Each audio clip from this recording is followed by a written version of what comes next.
Welcome to my channel. My name is Andy. I'm here at Grenergy Tri-Fuels. Today we're going to talk about two different variants of the Predator 5000. Went around the web, went to the store, had a couple of people reach out to me and said, "Hey Andy, did you know there's two different variants of the Predator 5000? Is it the newer 5000?" I wouldn't say there's anything newer. I would say it's just two different versions of the same generator. Predator did the same thing with the 3500. But regardless, we're going to take a closer look and see what are the major differences and if there are indications of part numbers stating that they're any different. But this is going to be a little bit interesting. And the reason why I say that is because if you're looking for replacement parts or replacement parts online, whether you're getting it from Harbor Freight or on eBay, Amazon, you almost have to know what version of the 5000 you have. And it makes it a little bit difficult to find replacement parts that will fit on these generators. For instance, you may purchase the correct part, but for the wrong engine. Because you can tell that is obviously different compared to that just by looking at the valve cover. And so far, everything else, if you look on the other side, the starter is in a different location as well too. So if you were to purchase a starter for this thing, it's going to be a headache because now you have to figure out, will it fit the 5000, the Predator 5000 you have. I think I ran into one situation on the Predator Facebook groups where somebody purchased a starter and it didn't fit, or they didn't realize that the starter was in a different location. Now they're starting to question themselves. That kind of sucks because, you know, you have kept this generator, you paid in full for it, warranties ran out, and you want to continue, you know, using this generator and hoping the fact that you can still use it without having to throw this away and buying a whole new generator. And unfortunately, going on Harbor Freight's website, they don't have an open web page where you can browse through and look at every nut and bolt for this generator the way you would on a Honda generator or a Briggs & Stratton. It's almost as if they want to kind of discourage fixing these things for liability reasons. I don't know. Or the fact that they just hope that the customer looks at this and say, "Hey, you know, screw this, I'm just going to buy another one." I don't know why they make it so difficult on getting replacement parts. In the user guide, they say go ahead and call Harbor Freight's customer support. In my personal opinion, I don't want to sit through the phone for half hour to an hour trying to explain to customer service why I need replacement parts, and they're asking you, "Oh, you know, this, why do you need replacing? You can't do this, you can't." I just want to look at the whole diagram, okay? I want to look at all the parts from A to Z and figure out exactly what I want without having to be on customer service and explaining myself and why I want to get parts. You know what I mean? It's nice for an example, I go to a small engines Honda dealer. They pull up their computer, they have diagrams of these parts, and I can purchase it right away. That's the caveat of buying a cheaper generator. You kind of, you know, take one, lose one, you know what I mean, sort of deal. You know, they're cheap for a reason. Whereas if you're paying for a Honda or a Briggs & Stratton, you're going to pay a premium for those. But those, to me, in my opinion, are a lot easier to repair compared to these Chinese generators. They're just hard to get parts for. You almost have to go to a aftermarket community, because for these engines, I don't know the specs of them, but for example, like these trash pumps, I bought two of them. Why? As you can tell, they're both 2-inch trash pumps, but this and this is different. So if you're buying parts for, this is what they would consider a non-hemi, and this is a hemi engine. We'll get into that in a little bit. But parts for a non-hemi engine will not fit a hemi engine. So what do you mean by that? Let's say you want a valve cover gaskets. Because these valve covers are different, they're shaped different, this valve cover gasket for this type of engine will not fit a hemi engine. I believe the cylinder heads on there, if you want to get a replacement cylinder head, you have to make sure it matches the type of engine, because a hemi head, basically meaning the cylinder head has a hemispheric dome inside the head, whereas this is a flat top. That head is different from this head, okay? So that in itself is a pain in the butt. And worst of all, on the box, there is really no indication to tell that these two pumps are any different. I've talked to the manager at my local Harbor Freight store, and they said that Harbor Freight used to have two different SKU numbers for the same item, showing that different types or what kind of engine they have. Now they're trying to migrate two of these pumps and two of these generators to have one SKU number, so now you can't tell them apart regardless. And I'll give you an example here. So let's go into my other room here, and engines of course are available at Harbor Freight to purchase, and I'll give you an example of one SKU number for two different types of engines. Right. So this is a Predator 212 Bear engine, okay? So here's the item number, ending in 730. This also ends in 730, but these are two different engines. This one, compared to all the other specs, this number pops right out, whereas shows a difference. This is an 8.5-to-1 compression ratio, and this one here is a 9.1 compression ratio. All right, so let's look at the SKU number here. 69730. 69730. Predator 212, same SKU number, two different engines. This one says it's made in Vietnam. This one is in Vietnam. I had it where one was made in China and the other one was made in Vietnam, but SKU again was the same. All right. See UPC ending in 4498. This is a different item, but the item number seems to be the same. So it seems we can tell a difference with compression ratio, and the barcode right here would be different. But fair warning, the manager at my local Harbor Freight store is saying that all these numbers are going to merge into one, and you can't tell the difference. There used to be a grab handle over here where you can peek into the box to see if you have a Hemi head or a non-Hemi. The guys that are, well, I'm going to backtrack here.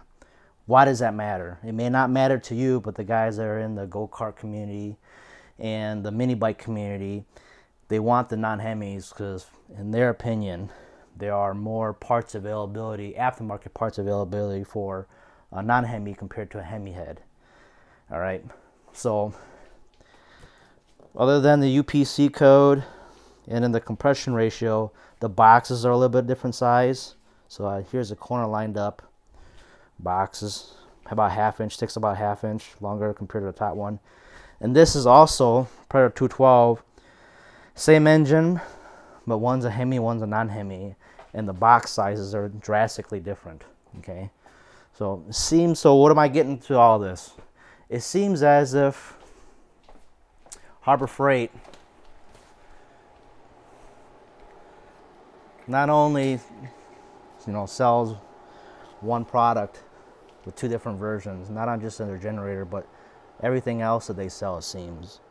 All right, so I stacked these two boxes together to show that they're the same size. They're the same size, length and width, but this is slightly taller than this.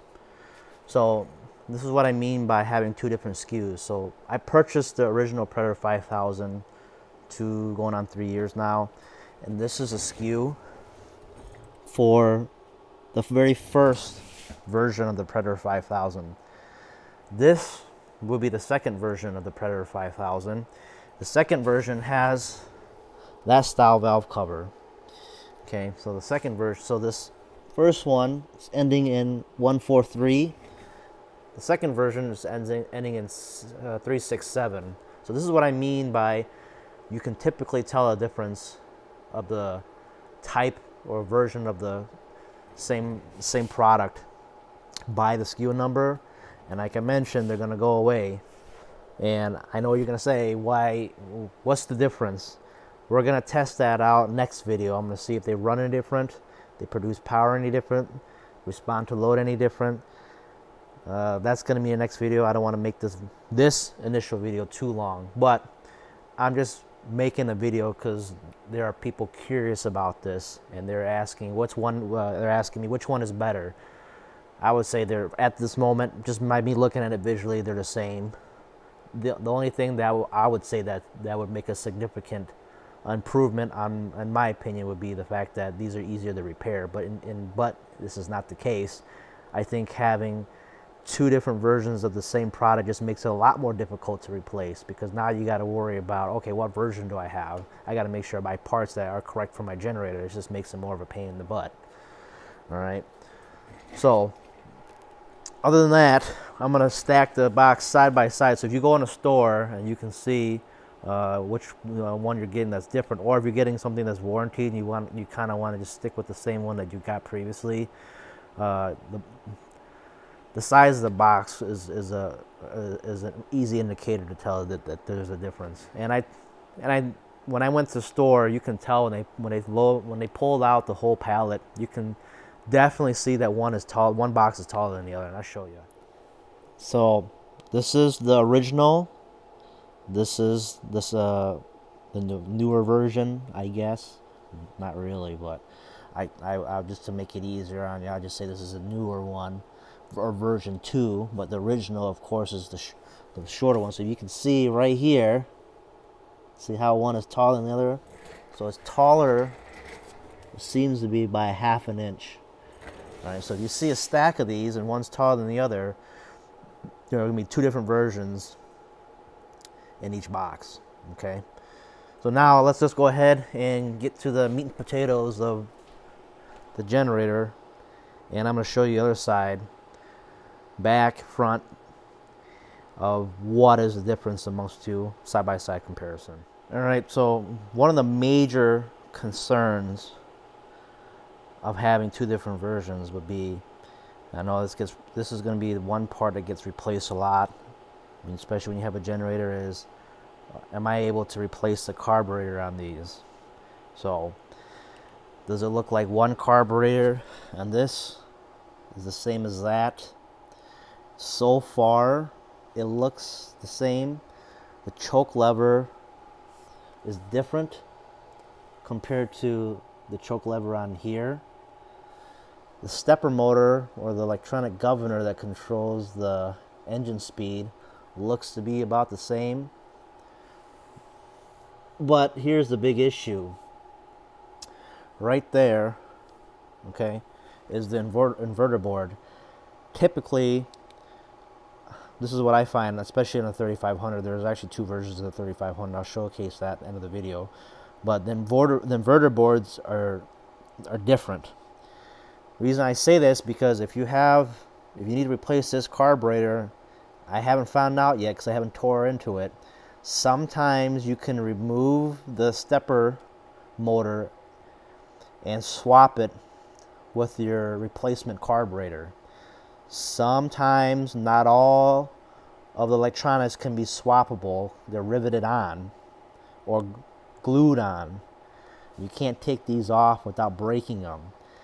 And if you manage to swap out the stepper motor and swap it over to a new carburetor, because sometimes carburetors are sold without a stepper motor, or it may have a different one, that the pins that plug into the inverter board that controls the electronic governor could be a 3, 4, or 5, sometimes 6-pin stepper motor or stepper motor connection.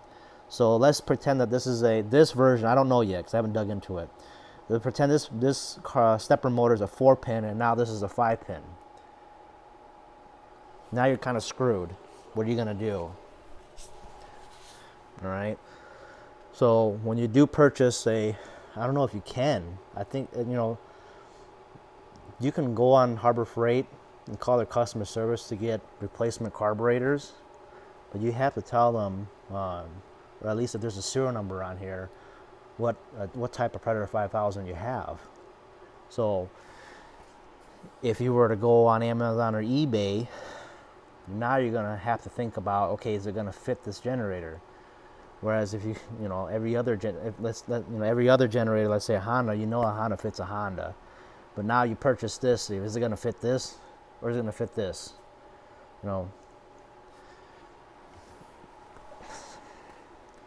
I'm giving a long pause is because I wish that they make this a little bit easier to replace and have some kind of consistency in their product line. So, but all right, but moving forward, if you want valve cover gaskets, obviously this is not going to be the same as that, right? So, looking for the airbox assembly is different. Okay, gas tank is different.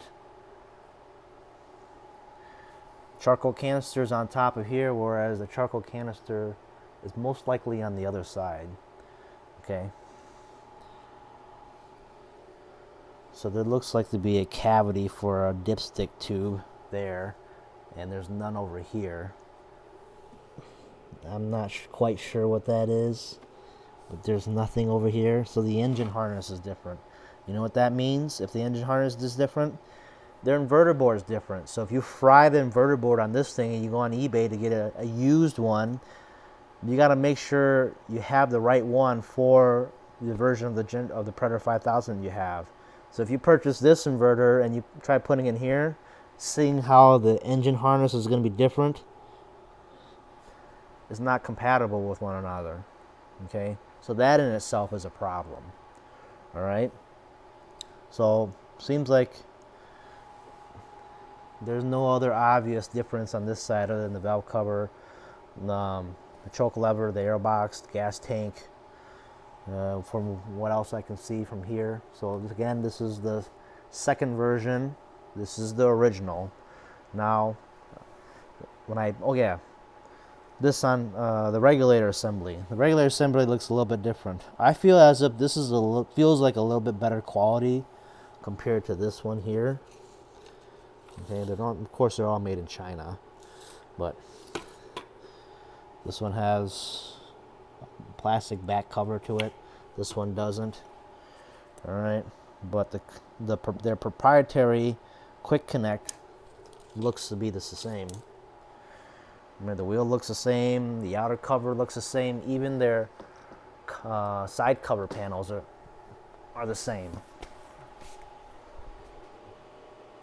So I'm sure, but I've noticed that this red is a little bit darker compared to this red. So, all right, let's go to the front of the panel and see if there's an indication of any difference. All right, here's the front panel on the Predator 5000. Just ignore the fact that there's no boot on there. I took it off, so there is supposed to be a boot on here. It looks exactly like this. So, looks like everything is in the same spot here. Even the text is the same. So far, the only thing that pops out would be the selector indicator here. See how it has just shapes? The shape, the shapes on here are a little bit different. I don't know what you call that. But, the icons. The icons of these are different. Warning label is the same. Switch here is the same. Everything else is the same. So all right, we're gonna go on the other side and take a look at the starter and battery. Okay, this side is the front side of the generator, so we're at the right side of the generator, and you can see right away that the starter, this is the version 1, this is the new one, version 2, is in a different location. So this is off on the side. This is tucked behind the battery and sit on top of the engine. So sometimes on these starters, the solenoid goes bad. If it does go bad, it's easy to swap out, whereas this, you gotta really dig in there to get it. To replace the whole starter assembly, looks like you would have to take the shroud out. And in order to take that shroud out, you gotta really tear apart the generator. So it's all encased. This is typical of any other inverter generator. If you want something quiet, of course it's going to be encased. When it's encased, everything's going to be tight. Because everything is tight, it's going to be a lot more work tearing it apart to replace stuff. So this is the give and take of having a quiet generator compared to something that's open frame and easy to work on. So wiring harness obviously is different. So you got a bird nest going on right over here, and it's a lot cleaner looking over here. The location of the dipstick is in the center. It looks like almost towards the center of the engine, whereas this is really on the right side here. So I haven't connected the battery. I don't feel like connecting it at all. But this is connected. So this looks to be, it's probably tucked up under the back here somewhere. Oh yeah, it's right there. So battery size looks the same. Pole start looks the same. It has some, the shape is different from the pole start. This feels a little bit more heavy duty. It's chunkier compared to this. I'm starting to put stuff away, but I mentioned that I was going to show you as I'm putting stuff away, I did mention I was going to showcase the 3500, and there's two versions of them. So if you can see right here, you notice that the battery door cover is on, for this version, it's on the left side, where the other one's on the right side. The original one that has been sold for years would be this one, so I call that the version 1, and this is the version 2. The side where you fill the oil, where the oil dipstick is on the left side, and for the version 2 is on the right side. I did a video of the difference of this about 3 years ago, so you can go back if you want. You can see the difference. I'm not going to go through the whole spiel again and showcase the internals and so forth, because I already did a video of it. But like I mentioned, Harbor Freight did make two versions of this, and now they've made two versions of this. All right. Okay, all right, before I wrap up the video, a little bit about myself. I make tri-fuel conversion kits for gasoline generators. So yes, you can run this on natural gas. And yes, this can be converted to tri-fuel. I do have a propane kit for this. It's all bolt-on, no drilling, no cutting, no modifications of any sort. So why provide kits for these generators? People ask for them. That's simply why. Now, the cost of this generator is worth it when it's on sale, but according to the manager at my local store, believe it or not, these things still sell a ton compared to the Predator 5000.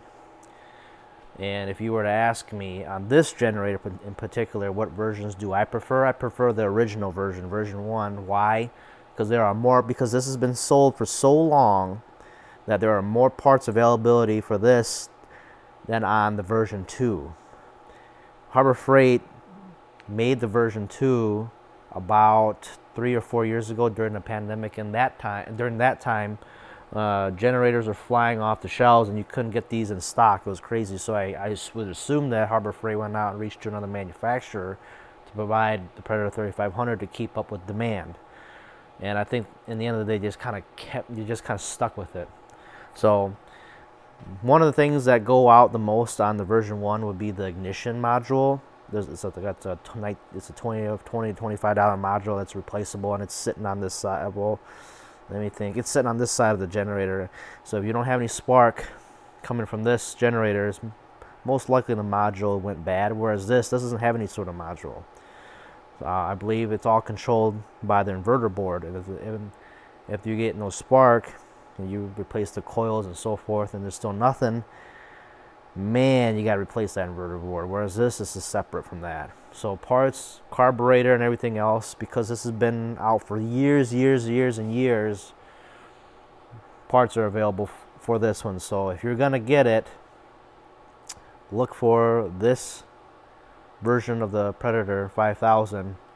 Parts availability for this is significant, and you can find replacement parts easier than this. and a lot easier than these two. Okay, so like I mentioned, believe it or not, the 3500s, they still sell a lot of them. Who buys them? Well, a lot of the older folks buy them. The kind of guys that are not really, tech savvy. They're not really on the internet. They know that these things work well. They don't need anything bigger. They don't want to spend any more money, and those guys have bought the Predator 3500 for years, and years, and they've gone through a ton of them, and they're just comfortable with them, and they figured, hey, why not just get another 3500, because they're just that used to them, and the availability to fix them is significant. So, but next to this is the Predator 9500. I just finished a propane conversion kit for this. You can see where the fuel inlet sits. I made a whole bracket, so that way it's all bolt on. But if you look at my other videos, I'll show you how to install a kit for that. Runs great. I had one customer tell me, I got to go through my own testing, but I had one customer tell me he was actually able to get full rated running watts off of propane with my kit on this generator. So I'm pretty stoked about that. And same thing with this one. Had a customer tell me they just about got running watts out of this while running on propane. So that's for them, that they were pretty impressed. I haven't had any customer complaints. And I do make kits for this. It's all plug and play. I sourced their proprietary quick connect that was not easy to find. So I had to find contact in China and convince them to sell it to me. And so that way I can throw them on this kit, and you can basically use the existing fuel inlet for natural gas. So this is a tri-fuel kit. You can run gasoline on it. You can run propane on it. I know it's already equipped with propane, but in addition with natural gas. So this is the whole kit. It has an upright bracket, quality demand regulator. This is a commercial grade demand regulator. The same demand regulator that's used in whole home backup units. So this is a commercial grade regulator. A lot better than the ones you see equipped with this generator. It does. One of the major differences is it has a prime button for easier starting.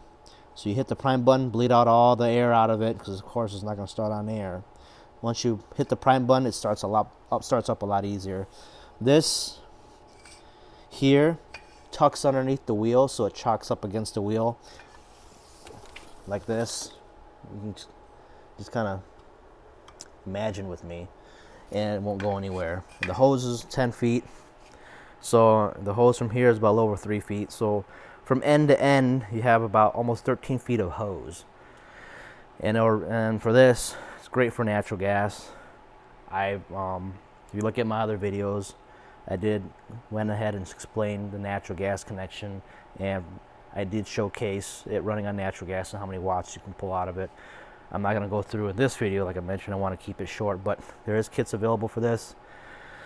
Amongst other ones that I have here, Duramax is another popular generator. I know this is a Predator video, but I just figured I'd just showcase what I have. So there's a kit with my own fuel adapter bolted on. No cutting of the frame, bolts on real nice. I've also finished a kit for the Predator E750. It's torn apart now because I'm making an install video. Good generator for what it is. Kit runs great on it. Honda kit's finished up for this. And I'm trying to think of what else. I got plenty around here. The older Hondas is what I specialize in. I just picked up this Briggs & Stratton because the carburetor bolt pattern is same as the Honda carb. So basically, after 2020, when Briggs & Stratton did, I think, a Chapter 7 or Chapter 11 bankruptcy, they restructured their company. So now all their engines, their small engines, are basically Chinese clones of Hondas. So of course my fuel adapter fits on this. But the older Briggs & Stratton, they're different. And I have these because these are pretty unique and they're not that expensive. They have spin-on oil filters and pressurized oil system. They even have them on the smaller 4,000 watt generator with a spin-on oil filter and a pressurized oiling system. Isn't that kind of wild? But nowadays, with all the Chinese market flooding the American market with cheap generators, you don't see these anymore. So, like I said, there's an oil filter right on there as well. So a lot of these generators are good quality generators, and you can still buy parts of these. Go on Briggs & Stratton's website, and it's fully listed right on their webpage. Or you can go to a small engines dealer and you get parts of these real easy. You know, a lot easier than this. You know, this generator is pretty much when I ran this generator and heard it running and everything else and looked throughout the whole engine compartment area, the gas tank and all that. So this is not a metal tank, it's plastic. You know, that plastic's not going to corrode. If you got a metal gas tank and you left gas in there, that thing's going to rust on the inside. This thing's pretty solid. And the age of this generator, I believe I saw it on here somewhere. There's an emission sticker. I believe this one's a 95. So 1995 is when this one was built. That one's a 2006. And I believe this, I gotta look at it again. This is probably like let's see. I gotta figure this out. I gotta really look at it. All right, I had to crawl my big butt down there. So here, 2006, 2003, and 1995. Isn't that crazy? Well, I'm off topic. Sorry about that. I'm the type of guy who's excited about generators. Like I see, as you can tell, I got a ton of them. But all right, I'm gonna wrap up the video. And if you guys could leave a comment, give me a like. If you got questions, let me know. Subscribe to my channel. I got plenty more stuff. I need a bigger shop. It's getting kind of crazy in here. Oh yeah, I do have kits for these engines. These engines are pretty much commonplace in other applications. So this is fully bolt-on. This is what it looks like. Bolted between the carb and the air box. Runs great. I've actually had a customer get me into these. He was using these to run his fire suppression system out in California. So he was using this to fight fires. So they would siphon water out of the pool and douse the house so that way the embers don't burn the siding or the roof. Because, you know, as you can tell, fires are pretty common in California. So they were using these and putting nozzles on them to douse their house or douse their property and prevent fires happening on their property. I thought that was pretty interesting. I sold him a few kits. He put it on this exact trash pump and he loved it. So he was really impressed. And why would he buy a kit? So how many times are you going to use this per year? Probably once or twice. And he tells me that his clients would buy this pump and the kits from him, the hose kits, and a lot of times they don't really take care of their engine of their trash pumps and would leave gas sitting in the carb, and then when they want to use it or go through maintenance on them, they forget that there's gas. They left gas in the carb. Now they got to pull it out and clean it. And he tells me it's better off that these are converted to propane so that there's less maintenance on them. And his clients are pretty much happy knowing the fact that they don't have to rotate cans of gas and that this will just fire right up with propane. So he was pretty stoked. Not only do I provide kits for engines that are this small, I also provide kits for larger engines. So I went on Facebook Market and I picked up this Honda GX270 for 180 bucks. This thing was brand new. The guy said he was just having it sit in his garage and he wanted to put it on his leaf blower, little push leaf blower, and he didn't need it. So he said he figured that he's been sitting around for too long, might as well just get rid of it, and that's why he got rid of it for cheap. This engine, look on here, it's 2005, and it ran great. The only thing I had to do was clean the carb because he did leave a little bit of gas in it and the carb kind of went bad, so I pulled the carb out, and that's why I have this all apart and cleaned it up. It's just surface corrosion, but the engine, I pulled the valve cover off and it was just mint. Here's my fuel adapter for it. So this is going to get converted to propane. And I have a customer who's interested in this engine. He wanted to put it on his mud boat. His mud boat was equipped with a surface drive engine. So he was going to put this on the mud boat. And he was ecstatic that there was a propane kit for this and he didn't have to worry about emptying out the carb every time he wanted to store it. And in the spring when he wants to pull it out, he can just start it right up without any issues. So over here we have 4 seasons. You can only go fishing and so forth on a mud boat in about spring or summer, and that's about it. The rest of the time of the year you got to store it, and you got to go through maintenance. Whereas if you're running propane, you don't have to worry about that. And I sold 10 kits, and I told folks to give me feedback, and there wasn't any issues. They loved it, and I've started focusing on other applications other than just generators. So if you need anything, let me know. Comments or questions, I got plenty. So here's the fuel adapter if anybody was quite curious. So these are all finished up. All right, sorry if I'm rambling on. Video's longer as is, but subscribe to my channel, leave me a comment, reach out to me. Thanks, and I appreciate it.